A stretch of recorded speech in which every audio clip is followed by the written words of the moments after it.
माननीय मुख्यमंत्री जी को पत्र लिखकर यह निवेदन किया है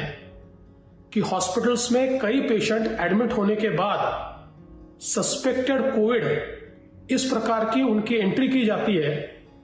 किंतु उनका समय पर स्वैब नहीं लिया जाता और उनकी मृत्यु के बाद उनकी बॉडी सस्पेक्टेड कोविड के नाम से ही रिलीज की जाती है। मैंने 2 उदाहरण उनको दिए हैं कि किस प्रकार से पेशेंट को एडमिट करने के बाद सस्पेक्टेड कोविड लिखा जाता है,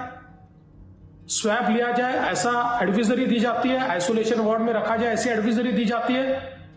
और उनके मृत्यु के बाद उसको नॉन कोविड इस प्रकार से ट्रीट करके सस्पेक्टेड कोविड लिखा जाता है क्योंकि उनका स्वैब ही नहीं लिया जाता। मुख्यमंत्री जी को मैंने 2 केस पेपर्स भेजे हैं जिसमें पेशेंट को एडमिट करते समय सस्पेक्टेड कोविड लिखा गया, उनके एडवाइजरी में स्वैब लिया जाए, आइसोलेशन में एडमिट किया जाए ऐसा लिखा गया, और एक पेशेंट तो 4 दिन हॉस्पिटल में रहा और उसकी मौत हो गई, फिर भी उसका स्वैब नहीं लिया गया और बाद में मरने का कारण ये वापस सस्पेक्टेड कोविड लिखकर उसकी बॉडी रिलीज कर दी गई। और ऐसी एक ही हॉस्पिटल की 44 केसेस मेरे पास है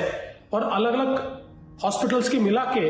करीब 100 केसेस ऐसी है कि जिसमें इस प्रकार से बॉडी रिलीज कर दी गई है। इस प्रकार की कार्य पद्धति से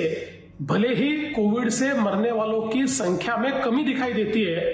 किंतु उससे कई सवाल खड़े होते हैं। सबसे पहले तो चूंकि नॉन कोविड बॉडी के रूप में इस बॉडी को रिलीज किया जाता है तो उसके अंत्य संस्कार भी नॉन कोविड बॉडी की तरह ही किए जाते हैं। साथ साथ कोविड पेशेंट के घर के लोग या कांटेक्ट के लोग, इनको हम लोग हाई रिस्क कांटेक्ट मानते हैं और उनको क्वारंटीन करते हैं, लेकिन चूंकि इनको नॉन कोविड माना जाता है तो घर वालों को न क्वारंटीन किया जाता है न उनकी कोई टेस्ट की जाती है, और इसके चलते शायद बिना चाहते हुए भी उन घर वालों के माध्यम से कोविड फैलने की एक पॉसिबिलिटी तैयार हो जाती है। मैंने ये निवेदन किया है कि प्रोटोकॉल का पूरा पालन किया जाए,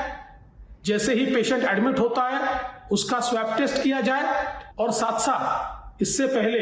जो बॉडी रिलीज हुई है ऐसे लोगों के घर के लोगों को या क्लोज कॉन्टैक्ट को ट्रेस करके उनको क्वारंटीन करना और उनकी टेस्ट करना, ये भी कार्रवाई की जाए।